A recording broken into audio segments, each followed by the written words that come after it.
बिहार का नाम सुन के आपके दिमाग में सबसे पहला शब्द क्या आता है? एक गरीब बैकवर्ड स्टेट। लेकिन क्या सही में बिहार पीछे है? और अगर है तो क्यों और कैसे इसे सुधारा जा सकता है? आइए जानने की कोशिश करते हैं इस वीडियो में। नमस्कार दोस्तों, स्वागत है आप सबका पैट्रियट टॉक्स में। बिहार की जीडीपी पर कैपिटा 43,800 रुपये के आसपास रही है और इस पैरामीटर में बिहार की रैंक देश में 33rd है, यानी कि लास्ट। अगर इसे नेशनल एवरेज से कंपेयर करें तो इंडिया की पर कैपिटा जीडीपी 1,35,000 के आसपास आती है, यानी बिहार के जीडीपी पर कैपिटा से 3 गुना ज़्यादा। आज भी बिहार के 33% आबादी गरीबी रेखा से नीचे रहती है, यानी लगभग 33 मिलियन लोग आज भी गरीबी रेखा से नीचे रहते हैं। अगर नेशनल एवरेज से कंपेयर करें तो पूरे देश के 88 मिलियन लोग गरीबी रेखा से नीचे रहते हैं। बिहार की ह्यूमन डेवलपमेंट इंडेक्स स्कोर 0.576 है, यानी इंडिया में लोएस्ट।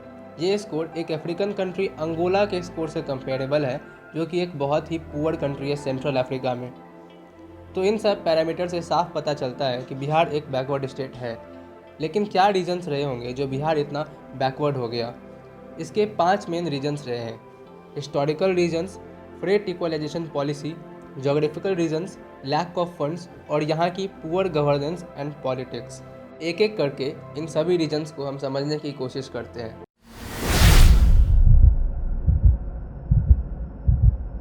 ब्रिटिश गवर्नमेंट को majority of tax land revenue से मिलता था। लैंड रेवेन्यू से टैक्स कलेक्ट करने के लिए इंडिया में 3 सिस्टम्स फॉलो किए जाते थे: ज़मींदारी सिस्टम, रियायतवाड़ी सिस्टम और महलवाड़ी सिस्टम। बिहार में ज़मींदारी सिस्टम से टैक्स कलेक्ट किया जाता था, लेकिन जब एग्रीकल्चर सेक्टर में लॉसेज होने शुरू हुए थे तो सरकार को टैक्स नहीं मिल पाती थी। इसको काउंटर करने के लिए उन्होंने 1793 में परमानेंट सेटलमेंट एक्ट पास किया था और टैक्स के रेट्स को फिक्स कर दिया था। यानी अगर बाढ़ या सूखा के वजह से एग्रीकल्चर आउटपुट कम भी हो तो भी किसानों को उतना ही टैक्स पे करना पड़ता था ज़मींदारों को, और बदले में ज़मींदार टैक्स गवर्नमेंट को ट्रांसफ़र कर देते थे। किसानों का एक्सप्लॉयटेशन होना शुरू हो गया था। ज़मींदारों को 10% कमीशन मिलता था टैक्स पे करने पे, लेकिन ज़मींदार किसानों से ज़्यादा टैक्स लेते थे। एग्जाम्पल के तौर पे अगर गवर्नमेंट ने 100 रुपये टैक्स फिक्स किया था तो 90 रुपये गवर्नमेंट को देना होता था और ज़मींदार बाकी 10% अपने कमीशन में रख लेता था। लेकिन ज़मींदार किसानों से इलीगली 200 रुपये लेके खुद के मुनाफे कमाते थे और किसानों को इससे दिक्कत होना तो ऑब्वियस था। इससे उन्हें कर्ज लेने पड़ने लगे और वो किसान समय के साथ साथ गरीब होते चले गए। 1947 में ज़मींदारी सिस्टम को हटा दिया गया, लेकिन ये सिस्टम यहाँ के लोगों पर एक बहुत बड़ा नेगेटिव इम्पैक्ट छोड़ चुका था।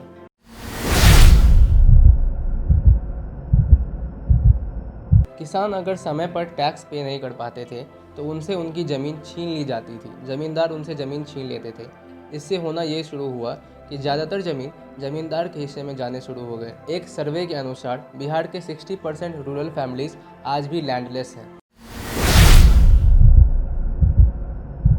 शुरुआत में बिहार को एक मिनरल रिच स्टेट होने का एडवांटेज होता था, लेकिन आज़ादी के बाद गवर्नमेंट ऑफ इंडिया ने फ्रेट इक्वलाइजेशन पॉलिसी पास करके इस एडवांटेज को भी न्यूट्रलाइज कर दिया। इस पॉलिसी के तहत स्टील और कोल जैसे बेसिक रॉ मटेरियल्स के कॉस्ट को पूरे देश में यूनिफॉर्म कर दिया गया, यानी जो प्राइस इन मटेरियल्स के बिहार में होती थी वही सेम कॉस्ट महाराष्ट्र में भी होती थी। तो ऑब्वियस सी बात है कि बिहार में कंपनीज क्यों इन्वेस्ट करेगी? वो ऐसे एरिया में इन्वेस्ट करना चाहेगी जहाँ पोर्ट और रोड कनेक्टिविटी अच्छी हो, जैसे कि मुंबई, बेंगलोर जैसे कोस्टल एरियाज़ में। फाइनली इस पॉलिसी को हटा दिया गया 1991 में, लेकिन इसके 9 साल बाद ही यानी ईयर 2000 में झारखंड अलग हो गया बिहार से। मैं आपको बताना चाहूँगा कि झारखंड ही बिहार का वो मिनरल रिच हिस्सा था, तो बिहार को एक मिनरल रिच स्टेट होने का एडवांटेज भी नहीं रहा। बिहार एक लैंड लॉक्ड स्टेट है। इसके पास कोई सी पोर्ट्स नहीं है। महाराष्ट्र और गुजरात जैसे राज्य के लोकेशंस उनके ट्रेड को बहुत आसान कर देते हैं, क्योंकि उनके पास सी पोर्ट्स है इंटरनेशनल एक्सेस के लिए। दूसरा जोग्राफिकल डिसएडवांटेज बिहार के लिए फ्लड्स है, जहाँ हर एक साल फ्लड्स आते हैं, जिससे लोगों की ज़िंदगी पर, इनकम पर बहुत ही बड़ा असर पड़ता है। देश के सभी राज्यों को सेंटर के द्वारा फंड्स मिलते हैं अपने राज्य में डेवलपमेंट करने के लिए, लेकिन बिहार को इसमें भी सौतेलापन देखना पड़ता है सेंटर की तरफ से। बाकी राज्यों के कंपैरिजन में 1951 से 2012 तक बिहार को सबसे कम फंड्स मिले हैं। तो ये बात तो ऑब्वियस है कि अगर फंड नहीं मिल सकेंगे तो राज्य में डेवलपमेंट में खर्च कैसे किया जा सकेगा। आज तक बिहार में सिर्फ 4 ही चीफ मिनिस्टर्स अपने टर्म्स पूरे कर पाए हैं। यहाँ की गवर्नेंस शुरुआत से ही काफ़ी अनस्टेबल रही है। 1961 से 2020 तक 20 सरकारें बदली जा चुकी है। वीक एडमिनिस्ट्रेशन के चलते गवर्नमेंट अपने टैक्स के बेस को कभी नहीं बना पाई। जहाँ एक तरफ बिहार को फंड्स नहीं मिलते हैं, वहीं दूसरी तरफ यहाँ की सरकार टैक्स भी पर्याप्त मात्रा में कलेक्ट नहीं कर पाती है। टैक्स की कमी के कारण सरकार हेल्थ, एजुकेशन और इंफ्रास्ट्रक्चर पे खर्च नहीं कर पाती और ये साइकिल यूं ही चलते रहता है। 1991 में जब फ्रेट इक्वलाइजेशन पॉलिसी को हटाया गया तो यहाँ की सरकार के पास एक अपॉर्चुनिटी थी कि वो कंपनीज़ को यहाँ इन्वेस्ट करने के लिए बोले, लेकिन सरकार यहाँ कास्ट के बेसिस पे लोगों को डिवाइड करने में बिजी थी और यहाँ तक कि घोटालों में भी बिजी थी। क्राइम रेट्स इतने हाई थे कि कोई भी बिजनेस पर्सन बिहार में इन्वेस्ट करने से डरता था। कास्ट बेस्ड पॉलिटिक्स के कुछ फ़ायदे भी हैं, लेकिन दूसरी तरफ नुकसान भी है।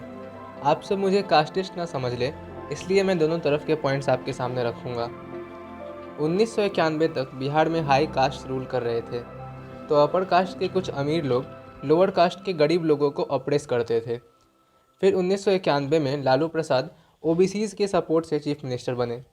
इसके बाद से ओबीसीज़ का भी पॉलिटिक्स में इन्वॉल्वमेंट हुआ और उनका मनोबल बढ़ा, जो कि काफ़ी अच्छी बात है। यहाँ पे वोटर्स आज भी कैंडिडेट्स के कामों से ज़्यादा उनके कास्ट को प्रायोरिटी देते हैं, तो पॉलिटिशियंस भी कास्ट को ही अपना हथियार बनाकर चुनाव लड़ते हैं। कई साल बाद बिहार के इलेक्शंस में कुछ पॉजिटिव देखने को मिल रहा है। इस बार हर पॉलिटिकल पार्टी युवाओं के लिए जॉब्स प्रॉमिस कर रही है, जो कि एक बहुत अच्छी बात है, लेकिन हमें देखना यह है कि क्या ये वादे पूरे भी किए जाते हैं। दोस्तों, अगर वीडियो पसंद आया तो लाइक और शेयर ज़रूर करें। मैं ऐसे ही इन्फॉर्मेटिव इशूज़ पे वीडियोज़ बनाता हूँ। तो मिलते हैं अगले वीडियो में। जय हिंद।